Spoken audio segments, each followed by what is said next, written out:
Here we are, the first of our report from Strasbourg in 2015, and it's the first time in my being here in Strasbourg that we are sitting here on a Wednesday as MEPs, and there is nothing to vote on because the European Commission has not got its act together and produced the kind of legislation that is required to allow us to do our work. And despite that, you have 34 active MEPs applying ourselves from Sinn Féin, as always. And last night, for instance, I was here to almost midnight, and one of the issues that we were talking about was lawyers' surveillance and the role that states are playing in state interfering with human rights. And we have a situation in the Basque Country where 16 people were arrested, 12 of them were human rights lawyers.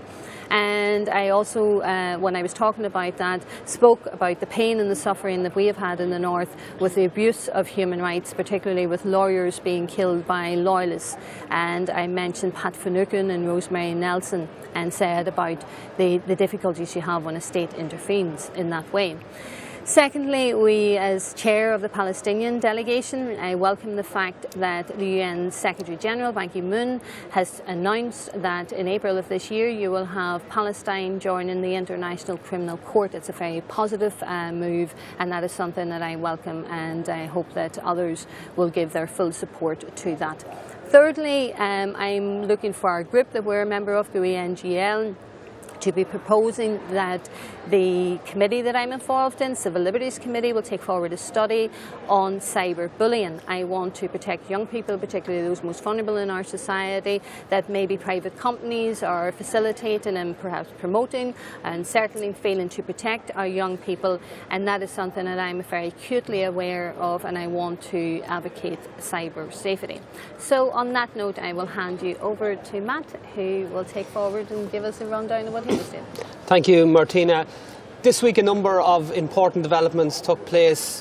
One, the Latvian government took over the presidency of the European Council, and I had an opportunity in the Parliament this morning to speak about the Latvian government's programme of work over the next 6 months. And I took the opportunity to express Sinn Féin's concern that the programme of work is basically a continuation of the same old failed politics and policies that we have seen for too long. It reinforces the austerity agenda, and it is putting too much store in the so-called Juncker investment package, which in many ways is a package that has no real substance, and we don't believe that it will contribute to a real economic recovery that countries like Ireland need to see. And we've been pointing out very clearly that what needs to happen is an abandonment of the austerity agenda and real investment and stimulus that will encourage and ensure that we have the employment and growth within our economies to ensure that our young people can stay in their home country.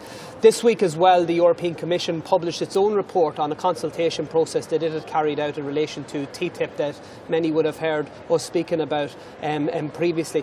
The interesting thing about this consultation process was that it was the most engaged consultation process that the Commission has ever engaged in, and it received thousands of responses. 97% of them stated that they didn't support the way in which the TTIP negotiations were currently being undertaken by the European Commission. And I think there is now a responsibility on us as MEPs, but very importantly on the Irish Government, to send a clear message to the Commission that the inclusion of provisions that will undermine Irish democracy are not acceptable to the Irish people. And I think there is going to be a big campaign that you will be hearing much more about in the weeks and months ahead, and Sinn Féin fully expect to play our part in that.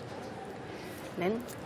I suppose for me in the Strasbourg session tonight, I'm going to be debating on a motion that's been passed on obviously the human rights violations that are occurring with the situation currently in Egypt, and we're using this opportunity to once again raise the issue of Ibrahim Halawa, a young Dublin lad who's been incarcerated now since August 2013, and both Amnesty and Reprieve have investigated his case and said he has no case to answer. So we're using it once again to raise the opportunity to call for his immediate release.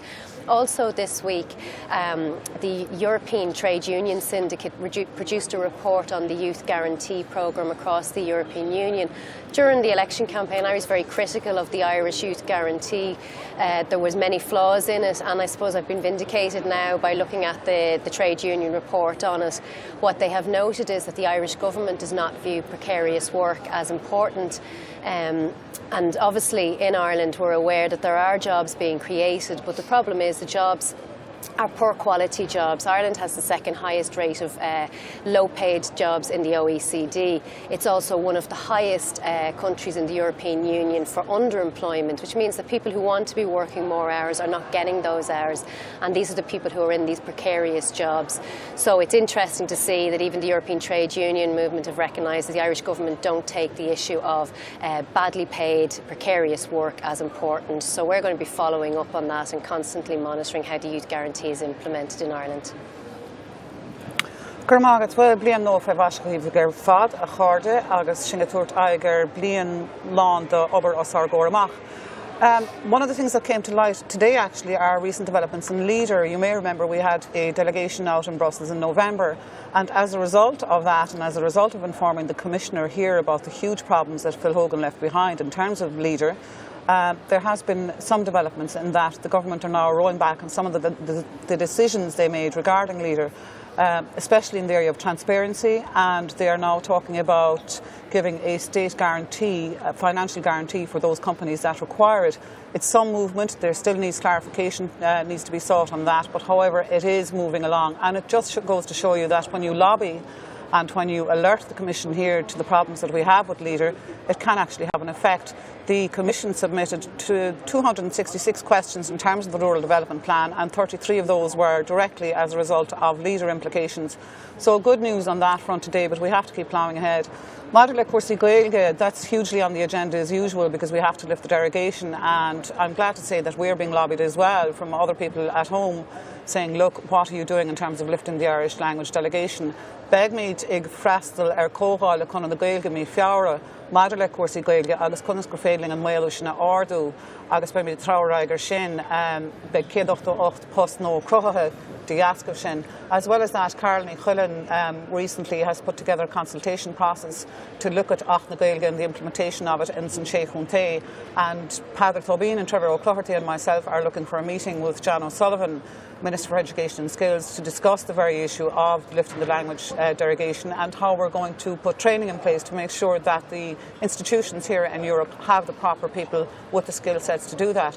So, an chudobar le déanamh ach scialta darf ag teachtamach mar sin féin. Gur míle maith agah. Until next time, we will be here in February, only 3 weeks to go until we are next back in Strasbourg. So until then, slán go fáil.